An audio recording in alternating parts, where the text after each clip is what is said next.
This video is brought to you by NBD, aka Nobody, because I'm a nobody. And yeah, it's just sad, but one day though, boys, one day. First and foremost, before we even talk about the Lakers, the fires that's happening in California, I gotta shout out, even though my shout out doesn't mean much. Come on, bro. But nah, I have to acknowledge it somehow, some way, because what's happening down there, bro, is sad. People are losing their houses, and firefighters are risking their lives. I just wish safety on both the firefighters and the people that are involved. As of January 17th, 2025, the Los Angeles Lakers hold a 21-17 record, placing them 6th in the NBA Western Conference.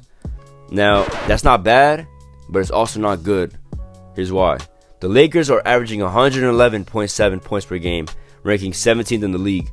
Their offensive rating, though, stands at 113.9, placing them 12th among NBA teams, which isn't bad offensively because that means you're outside of the top 10 by just 2 or 12. But it's the defense that's our problem. Defensively, the team allows 114.1 points per game, ranking 20th in the league. Their defensive rating is 160.4, which is good for 24th in the NBA. The teams that we are better than defensively are all fucking lottery teams. That include the Brooklyn Nets, the Toronto Raptors, New Orleans Pelicans, Portland Trail Blazers, Utah Jazz, and the shittiest of shit faces, the Washington Wizards. Like, it doesn't get much worse than that, bro. We're just terrible on defense. Every time I tune into a Laker game, the halftime score is either in the 60s or 70s. That's how much points we fucking give up. We obviously need better defense, but that's where the DFS trade comes in. But we'll get to that.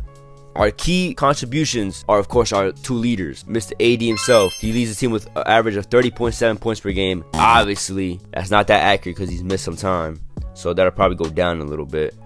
And then LeBron James, at 40 years old, that's a grown man age, he's averaging 23.7, rounded up to 24, 8.8 assists, rounded up to 9, and 7.6 rebounds per game, rounded up to 8. So this man is averaging 24, 9, and 8 in year, 22 at the age of 40? And you can't get any help from, how old is Gabe Vincent? 28 years old? I don't know, but he's getting paid $11 million a year. Oh yeah, buddy, I have a trade package for you. Stay to the end, and y'all gonna see this is a secret trade that no one's talking about, and I don't know why. The recent trade speculations and the ones we made, we've been active in the trade market. We acquired Dorian Finney-Smith and Shake Milton from the Brooklyn Nets, aiming to enhance our defense and depth. Trading with D'Lo. D'Lo only provided us offense, and when he was having an off night, then he really didn't do much for us because that's his main game, bro. He can't play defense. He was a cone. Although he wanted to be Derek White, unfortunately, he just didn't have Derek White's tools.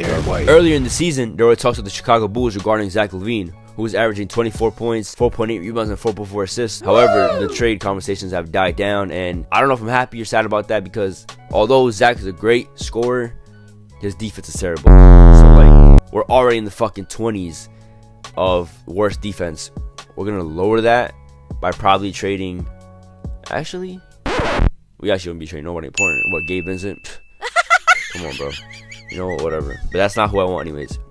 Better trade than that, bro. The best way to improve our team is defensive enhancement to help current challenges that we have. For instance, trading for a player like Herb Jones from the Pelicans. He's a defensive beast. We need someone like that. And obviously, New Orleans is having trouble down there with all their injuries. Their record is ass. They have like 5 wins. They might as well blow it up. Zion, obviously, unfortunately, as much as I love bro, he's just not playing this much, bro. He's too young to not be playing this much, and it's sad. Brandon Ingram wants out. I'm pretty sure he's not going to come back next season. DeJounte Murray, ever since bouncing around team, just isn't looking like that guy. And CJ McCollum's getting old, so it's time to blow up the roster, bro. There's no point in keeping Herb Jones. For what? Just trade him, bro. Either that or exploring smaller trade opportunities to acquire role players who could contribute in specific areas of need without sacrificing our major assets. These are from Fadeaway World, so shout out to them. They proposed the Raptors give up Kelly Olynyk, a first-round pick, and Davion Mitchell for Rui Hachimura and Christian Wood. Now, that trade's not bad, but it's also not that great. The only reason it's not that bad is because we get a first-round pick from them, and we get a defensive-minded point guard in Davion Mitchell, and then a stretch big in Kelly Olynyk. Except, Brody doesn't play that good defense, and Davion Mitchell's offense is pretty shitty. So, yeah. Another trade that was proposed by them was Jared Vanderbilt and Cam Reddish for Robert Williams III. Now, this trade is not bad if Brody was healthy. Robert Williams III has the Joel Embiid syndrome where he doesn't play as much because, like, again, bro, he's always injured as well. So, it's basically Jared Vanderbilt for Jared Vanderbilt. So, I'm not really a fan of that. If he was healthy, bro, what in a heartbeat I'll take that trade. But like I said, he's not healthy. Another trade they proposed was Aldisumno and Torrey Craig for Gabe Vincent and a first. Why are we giving a first round pick for Torrey Craig, Megan Thee Stallion's boyfriend, and Aldisumno? Now, forgive me, but I'm not familiar with Iowa's game, so I don't watch Chicago Bulls basketball.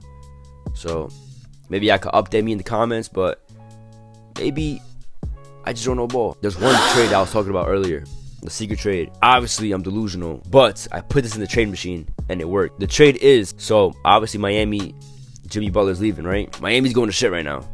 What is the best way we can capitalize on Miami's downfall? Is go after Bam Adebayo, bro. He's already, what, 28 years old? They might as well start the rebuild on Tyler Hero and Hyman. Don't waste Bam's time. The trade we could do, since Jimmy wants out and he's obviously not going to come back, I don't see Miami being a contender. Who's in, like, come on, bro. What, De'Aaron Fox goes over there?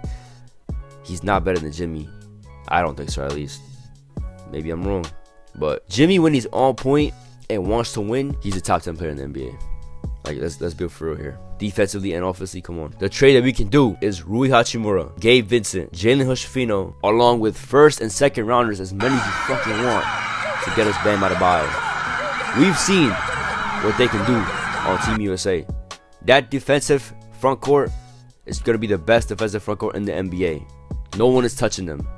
And they can either switch to center or power forward any given night they want. Because obviously, Bam's shorter, and then AD gets tired of guarding all the center, so they could switch whenever they want, you know. But this trade, I'm telling you, will help us in the long run. That being said, ladies and gentlemen, that is the video. That is a season recap of the Lakers so far. I'm gonna give them a grade of a B- because we ain't too pretty and we ain't too ugly. We're just right in the fucking middle. So hopefully we make trades, and then at the end of the season, I'll do another video and see, did we do better or did we do worse? My prediction is we're going to do worse because Rob Pelinka is our manager, and yeah, he ain't going to do shit. Nah, I'm kidding. I believe in him. Rob, make those fucking moves. Listen to that Bam trade. If Bam actually gets straight to LA, I said it first. I started this shit. I created it. I created this movement. Hashtag Bam to LA. Hashtag get Austin Reeves to the All-Star game. And yeah, I'm going to catch y'all. Enjoy y'all Fridays. Enjoy y'all weekends. I'm out of here. See y'all next Friday.